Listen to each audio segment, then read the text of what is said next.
and welcome to Dip In and Out with Lucy, the podcast that opens up the discussion around domestic abuse. I'm very fortunate this morning to be sitting down with, well, actually this afternoon, I should say, the day's flying by, Vanessa White, who is a divorce and relationship coach. And as I always like to do, I hand over to the professional because then they can explain a bit more about what they do and why they do it. So good afternoon, Vanessa. Hi, Lucy. It's a real pleasure to be here. Thank you so much for inviting me to be a guest on your wonderful podcast. Oh.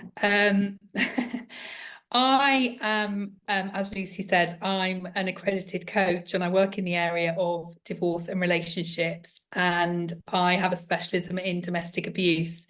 So I see clients one-to-one, and I see them anywhere on their journey, kind of when they're in relationship, but are either having issues or not sure whether they want to remain in the relationship for many different reasons, or after they've decided to end the relationship, and that could be immediately after or any stage after. And I deal with the emotional and the practical issues that come from that. I also have clients who come sometimes a long time after the end of a relationship, and they're sort of stuck. They don't know how to move forward. They don't know kind of what to do, what direction to take their lives, or they may have issues that are relating still back to their divorce or breakup. So I have a very kind of broad remit. I don't only work with survivors of domestic abuse, but unfortunately that is a lot of the work that I see. And it is something that I'm very, very passionate about because I have my own lived experiences of domestic abuse. And so raising awareness, informing, educating, and most importantly, helping people to come out of those sort of relationships safely and find the life that they want is really, really important to me. Oh, I couldn't have said it any better. I think you've summed it up a lot better than I could. And I think doing what you do is incredible because, you know, being a coach or being an accredited coach to begin with, you know, you're working with a lot of very difficult situations, add domestic abuse to that as well. And it's a whole other story, isn't it? And I think something you just said then that's really important. And one of the reasons I personally focus on post-separation abuse whenever I'm doing any work myself is because there is no time limit, there is no expiration date as to when you will feel like you either need to access support or that you even realize you need that support. You might think that actually it's been a long time, I should be okay by now. And it can take a number of things to put you in a position where you think, actually, no, I really do need to go and get some support over this because I haven't managed to process it all yet. Yeah, absolutely. I think post-separation abuse is something that is really not discussed enough at the moment. And I mean, you know, having said that, I think it's been a long time before we've actually been discussing domestic abuse full stop enough, because my relationship ended kind of nearly 10 years ago and there wasn't really any discussion about it publicly. It was still very much something you didn't talk about. And so that has changed dramatically, which is a good thing. But I think then there are sort of elements within that big umbrella that we still don't really shine a light on. And I think post-separation abuse is one of those, actually, Lucy. And, you know, the number of clients who come who say, you know, they thought it would end the day they lived in separate houses, or they filed for divorce, or, you know, even years later. And that feeling that how, you know, we're not together anymore and yet the abuse continues. I think that element is actually very, very hard for people to accept and then kind of find a way through to feeling better and feeling like they can properly disassociate from their ex-partner. And it's certainly something that I have a lot of personal experience of. And it is incredibly difficult, I think, when you think it's all going to end once you sever the relationship and it doesn't. No. And, you know, I think, number one, thank you for obviously explaining a bit about your own experience, because I think it's very, very difficult to do that. But I also find that a lot of the time, professionals who have had that experience and can disassociate when they're working with people, but also have the experience themselves, are probably the best people to be speaking to, because, you know, they know, and they're not ever going to say to you, I don't believe you, or, you know, what you've just said is, I used to work with some people within the charity I work for, and they would say, you're not going to believe what I'm about to tell you. And I would always say, you know, try me, because you just don't know, do you? You never know. And because domestic abuse and post-separation abuse, it's so insidious, and things are done in such a way as to manipulate you. And you've just said it then about the, you know, filing for divorce. Somebody may think to themselves, this is it. You know, once I get that piece of paper, I feel like I'm free almost. And then the abuse continues via different methods. And, you know, psychologically, that's a huge thing to deal with on a daily basis. And if you haven't got support, and if you haven't sort of been out and sought any kind of support or help, it's not a nice place to be, is it, at all?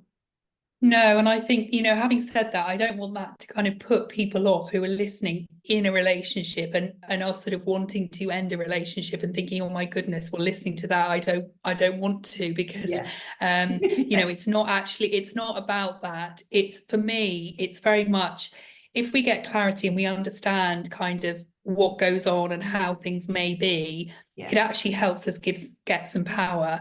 It's the not knowing that this might happen, that the abuse may not end the day you leave the relationship.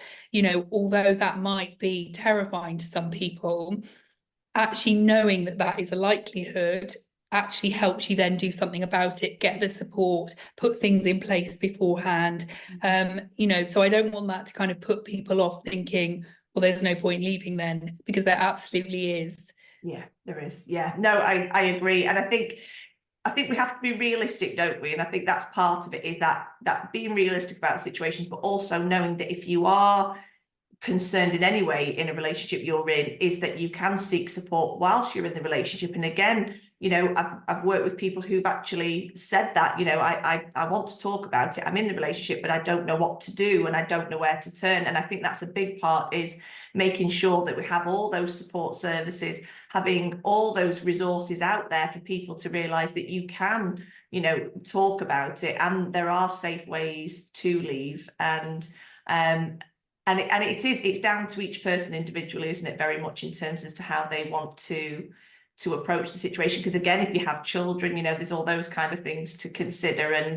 And I think once you do have that support, and once you do know that there are people there that are able to, you know, help in the best way they can, then you do feel like there's that chink of light, you know, there's that bit of hope. And from then, things start to slowly improve. And I think that's, you know, because the abuse may have gone on for a long period of time, you know, to you, that's your normal. So for some people, you'll find they'll say, but I didn't realize it was abuse.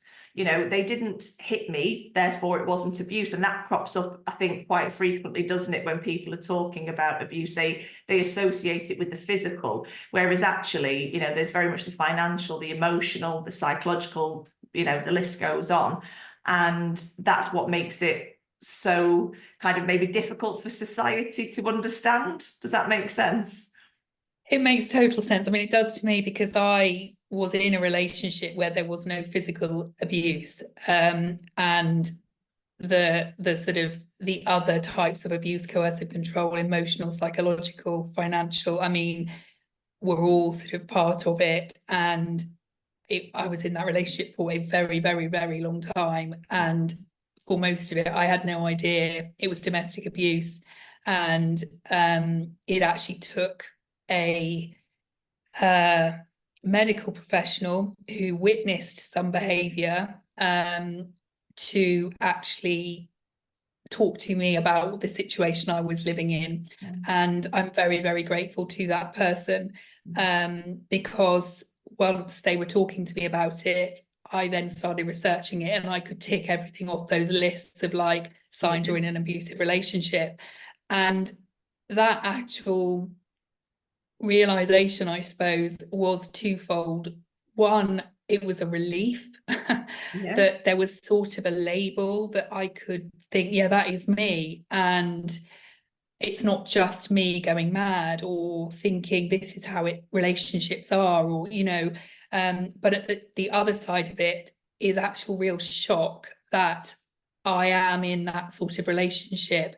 And, then you get sort of, well, speak for myself, guilt because I had children. And then you're like, gosh, I thought I was doing the right thing by remaining in the relationship and things like that. So I think, for people who maybe don't realize what they're living in, and then it gets sort of highlighted to them in some way, or they start reading about it and start thinking maybe they are, I think it's very much understandable to feel that, thank God I know what this is and I'm not on my own, but also then those feelings of shock, maybe guilt, and huge sadness, actually, that's what you're in. And then fear of like, well, how on earth do I get out of it? It's one thing knowing I'm in it, but then what the hell do I do to get out of it? And I think all those feelings are very, very natural. Yeah. Oh God. Again, you've summed it up perfectly there. And I think, when we talk about it, not many people say what you've just said about the sadness. And, this is why we do need to be talking about it more, because many people would say, well, how could you be sad about leaving somebody that abused you? But for you, that was your reality. You've given everything to the relationship, the victim, the survivor, whatever anybody wants to call themselves, they've given everything. And yet they haven't received that back from the perpetrator. So for the victim survivor, they feel as though it was a relationship. And even though it wasn't real in the sense of what we call a healthy relationship and love, to that person, they gave everything. So there is a sadness, there is a grieving process, I think, to a point where you did try your best, or you did give it your all. And I think for a lot of people, sometimes I think they feel very much as though it's, but what else could I have done? Is there something else I could have done? And very much the blame and the shame is placed on that victim or survivor. And that's something else I think we need to change, don't we? That kind of societal, well, why did you stay? Why didn't you leave? All these kind of questions. And we need to stop blaming victims and survivors and actually try to understand, as you just brilliantly put it, all the different emotions that are going on whilst you're going through that process. And it's a process that can take time. I know I've had people come back in and they've been re-referred back in for support because it wasn't the right time for them at that moment to come and maybe do some group work. But the point is, as long as they know, I suppose, that there are people out there like yourself who want to help, who do understand, then that for me is where we're going to start making the difference, because there is support. And as desperate as you may feel, there will be somebody out there for you that you will connect with and go, right, okay, they do understand. And again, it's building trust, isn't it? Because you've lost a lot of that trust. You may have lost a lot of friendships along the way. I was doing an episode with Ruth Dodsworth recently, and she was talking about friendships and the people that kind of are removed from your life, because that's a huge part of it, isn't it? That isolation from your family, from your friends, because the perpetrator wants to keep that power and control. So I think, there is a really good point to make about that sadness, because many people wouldn't pick up on that and go, but why would you be sad? But you imagine being with somebody for, maybe for some people, especially if you've been with them for maybe 40, 50 years, you've got great grandchildren, you've got, it's a huge part of your life. And I think it's something that you can only take one step at a time, can't you, really? I think you're so right, Lucy. I mean, there are so many layers and facets to talk about around all of this, and kind of the emotional side. It's so complex, actually. People think it's very black and white. Well, you're in an abusive relationship, so just get out.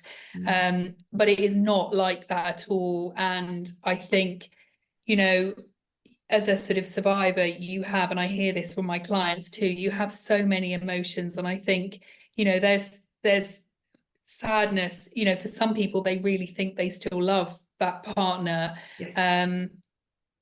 But there's sadness, for people who have been in a relationship for many, many years, there's also an element of sadness about, a lot of my life has gone. living in that relationship. And I think that's something that actually is quite difficult to come to terms with on it. And I think unless you've maybe been in that sort of relationship, it's quite hard to understand that element of it. So that, you know, if you've been in a relationship with somebody for 20 years, 10 years, 50 years, and it's been abusive and you've been really unhappy, lonely for most of that time, you know, actually then coming out and thinking, you know, a lot of that life has gone. Yeah.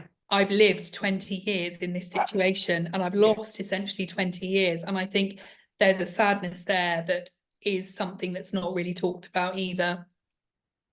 See, you're just knocking them out of the park, because again, it's another one that, you know, I often will talk to people about, and what I really find, well, I find it heartbreaking, to be honest, is when people feel like they've almost failed themselves. You know, it's I've wasted all this time, I've wasted all these years of my life, and I think, you know, that doesn't get talked about enough. You know, that is a huge element of abuse, post-separation abuse, all aspects of abuse, of domestic abuse, because it is that part. You know, you may have stayed for a number of reasons, and again, you know, we don't talk about enough, what if you can't financially leave? You know, what if there's no way for you to leave financially? What if there's a, you know, you could be caring for the person? There's so many things that are those complexities. But I think, yeah, I think you're 100% right, that feeling like you're a failure when you're not a failure at all. You know, you're an incredible human being that has managed to sustain through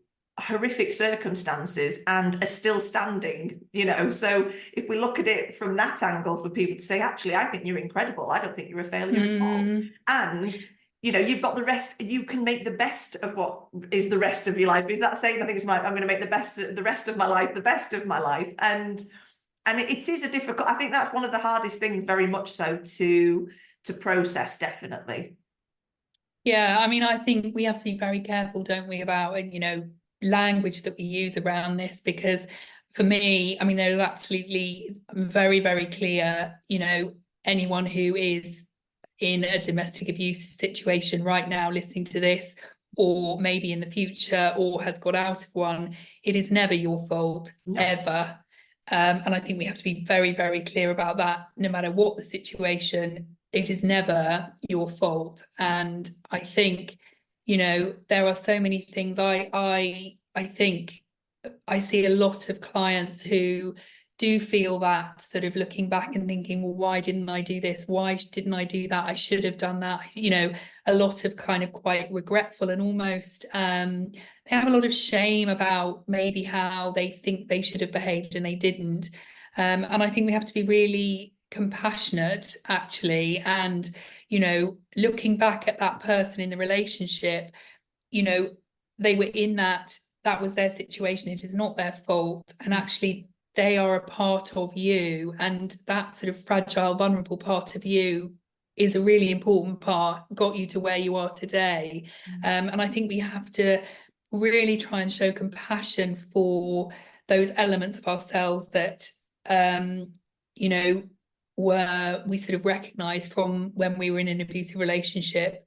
Yeah. Oh God, yes, exactly. Compassion is, for me, and I think because we had a chat a while ago, didn't we, before recording this episode, and that word came up then, and that really made me think that that's it. That's all any of us need, is to have compassion for ourselves, compassion for others, especially around domestic abuse, because, like you say, it is never that person's fault, never. And every situation is unique to that individual. So nobody is in any position to judge somebody else for how they handled a situation. And the shame and the blame has to stop. You know, we need to move away from that and stop putting it back on. You know, they've had enough shame and blame for long enough. They now should be saying, actually, I'm going to embrace who I am. I'm going to be compassionate with myself. And I think I did a blog a while ago talking about there will be good days and there will be bad days, just as there would be for anybody in the world. You know, we all have good days, we all have bad days. But the fact is, you know, you survive your bad days, you get through those bad days, and you know that you're still there. And actually, most people, I think, who've experienced abuse and are kind of on that journey, and moving forward will say, I can't believe where I am now from where I was. And that, to me, that's when you get that little kind of butterfly for them, don't you? Going, well, exactly, you know, it can get better, and it will get better. And you need to, you know, not feel ashamed. And that's another thing as well. I think being not only ashamed of yourself, but being ashamed to look for support. Because many times people say it's too daunting to pick up the phone, or it's too daunting to go online, and maybe they can't. If they're still in the relationship, they may find it difficult. You know, even if they ask a friend, could you have a look at this website for me, or whatever it takes to maybe kind of get a bit of that information, you know, over to you, sort of thing. I think, you know, we need to work on that as well, how we can make support seem more accessible and not so daunting, because there'll be so many questions people ask when they pick up the phone or go online and say, well, will they know I've contacted you? Or, you know, all that, those sorts of concerns and worries. And I think we need to be clear that anything you say is confidential, you know, and it's so important, I think, that people, because you've been controlled for so long, you may think, well, this person's going to find out regardless of what you say, you know, they're going to know. And that's, you know, do you know what I'm trying to say? It's trying to get that message across, that it may be daunting, but you can actually find that support, and you will be safe in those hands. Yeah, I think obviously safety when you're talking about domestic abuse is obviously crucial. And, you know, certainly if people are trying to leave a relationship, then obviously safety is absolutely paramount. And, you know, for me, as in my role as a divorce coach, you know, there are other safeguarding sort of advice that I would give to people who are in a domestic abusive relationship, you know, before leaving, if they come and see me then, because, you know, there are things that I would recommend that are put in place before they just up and leave, unless obviously they're in imminent risk, which is obviously a different kettle of fish. But you know, and so I think going to experts who actually know what they're talking about and understand, and there's all sorts of things that, you know, certainly from my perspective, everything is confidential, you know, within the usual parameters of safeguarding. And I very much work for how my clients want to take things forward. So if it's easier for me to contact them at a specified time rather than them finding it difficult to contact me. You know, some of my clients want to be out of the house. You know, I see people on Zoom, I also see in person. I try and do what my clients obviously want in any case. And I think that sort of fear of, like you said, picking up the phone can be really immense. And it can be a good idea. I do have actually friends or relatives of potential clients, and that's actually not even people who are in abusive relationships, who contact me first, because people find it really difficult to actually say in words what is going on for them, because sometimes that just makes it real, and it can be so hard just to say, I'm struggling and can you help me with this? And so I think that should never ever be underestimated. Somebody who, you know, maybe wants to speak up or say something, it's so difficult, which is why, you know, we have to, as friends and relatives, also be there to kind of listen and not judge, and try and be supportive where we can, even if we don't really know what to do to be supportive in the first place. Yeah, absolutely. And I think, you know, one of the reasons I started doing this was to make it that bit more accessible. It may be that friends and family can watch and go, okay, well, I don't understand it because I've not experienced it, but maybe I can pick something up from this in a way that isn't intimidating. And the thing is, we'll always be honest. As professionals, you have to be honest, and but you can also be hopeful as well. You can be hopeful and say, yes, it may be difficult, but there is hope. You know, we have to. I think yeah, sorry, Lucy. I think that's very true. You know, for me, I mean, it's a long time ago, and when I first sort of realised I was in an abusive relationship, it's sort of probably about 12 years ago or something. So there weren't any podcasts like this. There was not really Instagram. There wasn't kind of even websites about domestic abuse and help. There really wasn't anything. And that's one of the things that I kind of found my way. And that's one of the reasons I do what I do today, because I actually want to give other people the tools that I used for myself to help them move forward. And that's really important to me. So I think we're fortunate today in that there are more resources out there for people, even just for information, than there were. But I think also it is incredibly difficult, even with those resources, to kind of navigate a path through this. And, you know, I have a lot of people who come to me after the event, you know, maybe they are out of their relationship, but they don't know how to have a healthy relationship. They don't know what that looks like, you know, and so another big sort of thing for me is actually helping people generally understand what a healthy relationship is and how we can have one, because I think that sort of information is very, very useful for everybody, actually. But if you've been in a toxic or abusive relationship, it's even more so.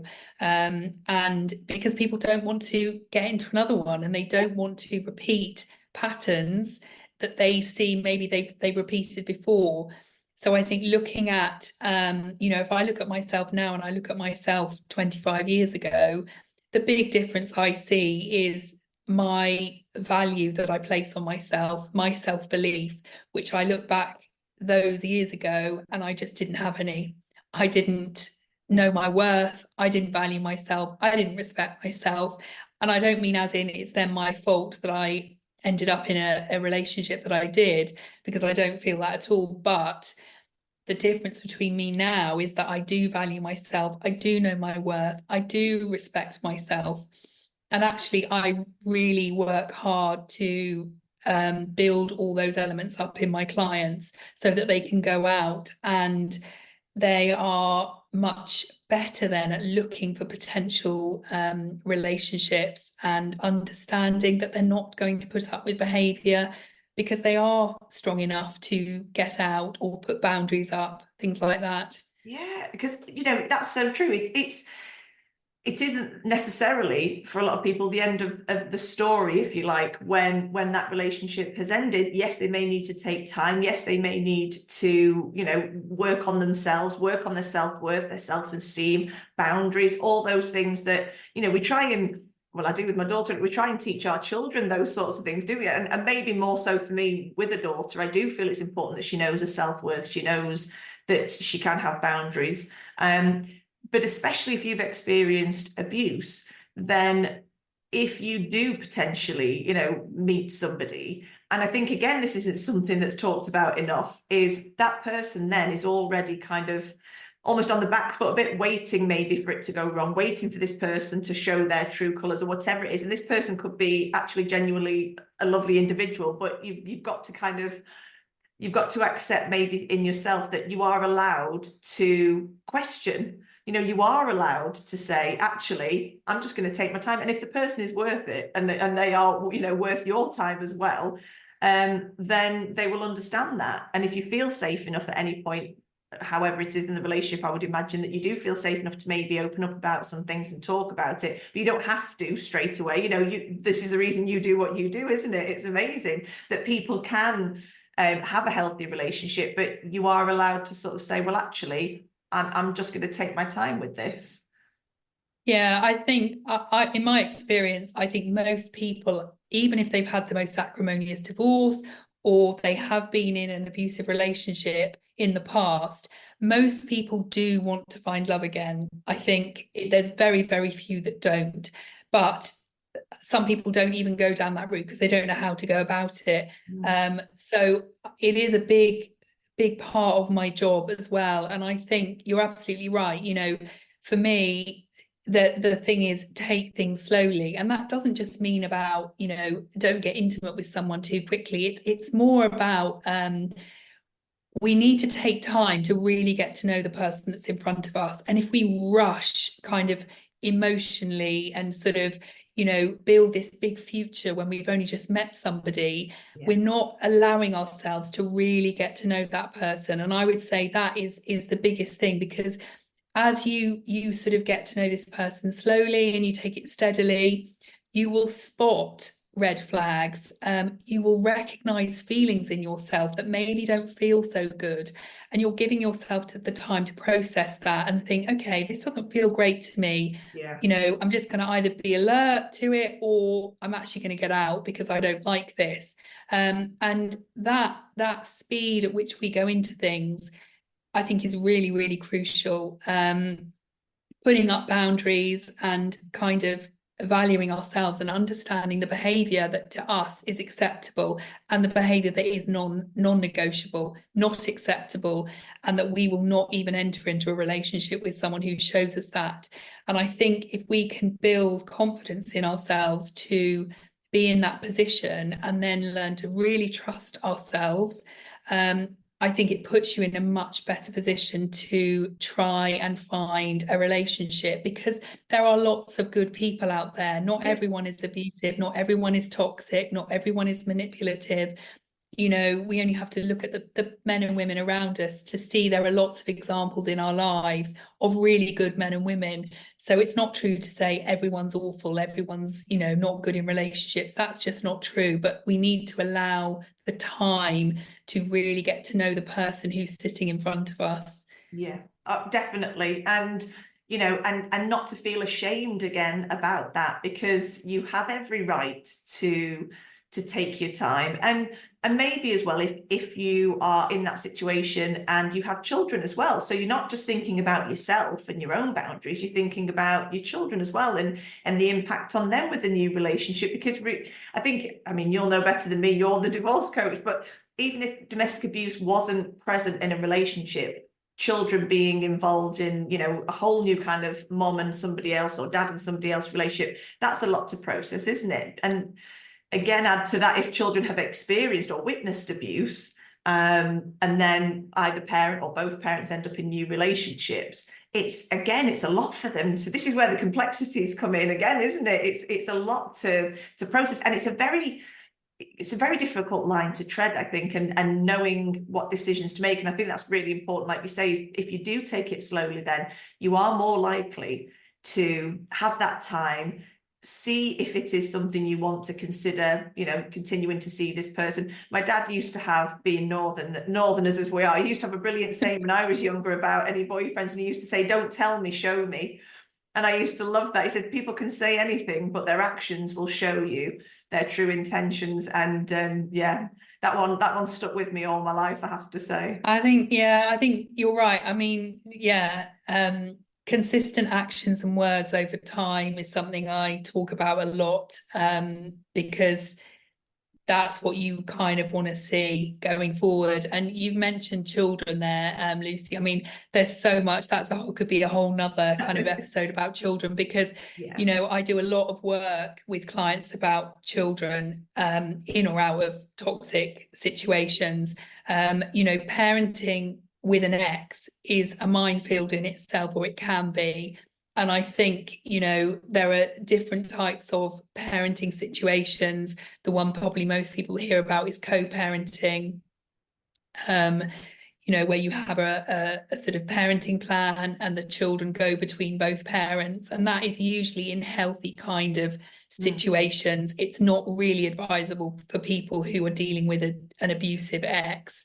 We would more look at something called parallel parenting then, where the parents need less interaction with each other, which obviously, if there's post-separation abuse, that can be very beneficial.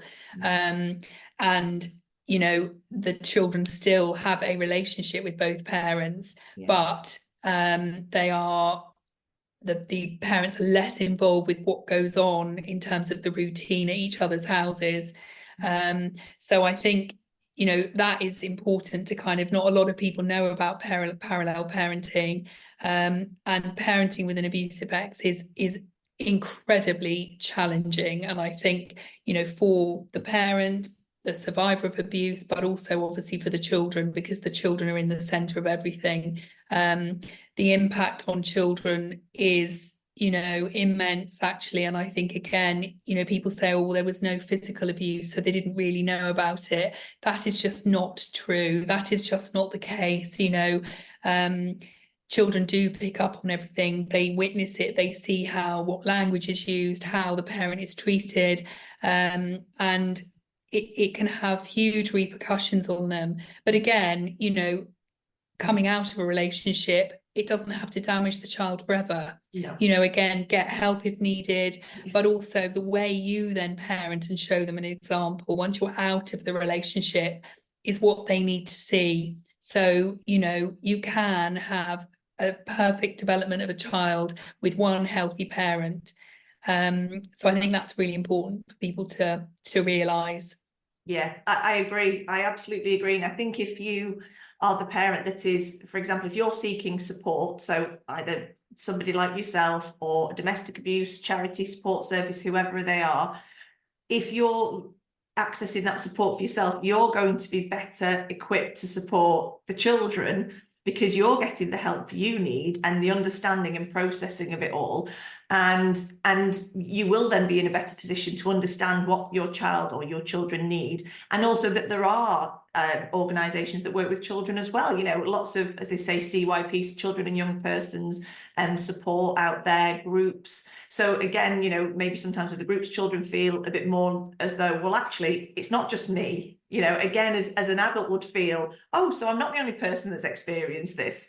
And children can maybe feel then that they're not alone. And again, this is all out there. This is all, people like yourselves, you're out there ready and willing and waiting to help people. And that's what I love. And that's why I think it's so important to get these messages out there, because the second we start to look for support, the second we take that first step, it's on that road to moving forward and changing your life beyond words, all for the better. Yeah, I mean, I agree. I love what I do, and I love helping people and supporting. And my job is very much about, it's not all doom and gloom on any level. People sort of say to me, well, you're dealing with people who are splitting up all the time or divorcing, or you're dealing with, high emotion or abusive relationships, things like that. But for me, it's all kind of positive because my job is very much about moving forward, even if it's in tiny, tiny steps. Yeah. It's always with a kind of forward trajectory. We're not sort of looking at sort of staying where we are and also living in the past. It's about how can we move forward in whatever way the client wants to. Yeah. And I think that is really, really important. Yeah, absolutely. And I think you've just given me the name of this episode is going to be moving forward, because that's what that is literally the answer. That is the answer, because staying where you are, my husband has this saying, and I used to think it was bonkers. He always says, nothing changes if nothing changes. And it sounds so simple. And over years, I've kind of gone, you know what, that makes so much, in so many different situations, I thought that makes so much sense. And we can take it, like you say, it might seem like the smallest little thing in terms of maybe how you communicate with the perpetrator. That could be something that may seem, like a little step to you. It's actually a really positive step. How you deal with things like that will then lead on to how you then communicate in the future. And if it is, parallel parenting, I haven't heard of that. And I think that's absolutely fantastic. And I think it's something that, maybe people need to know more about so that they can work on that, because it is very difficult communicating if you're having to deal with somebody that is very manipulative, very coercive.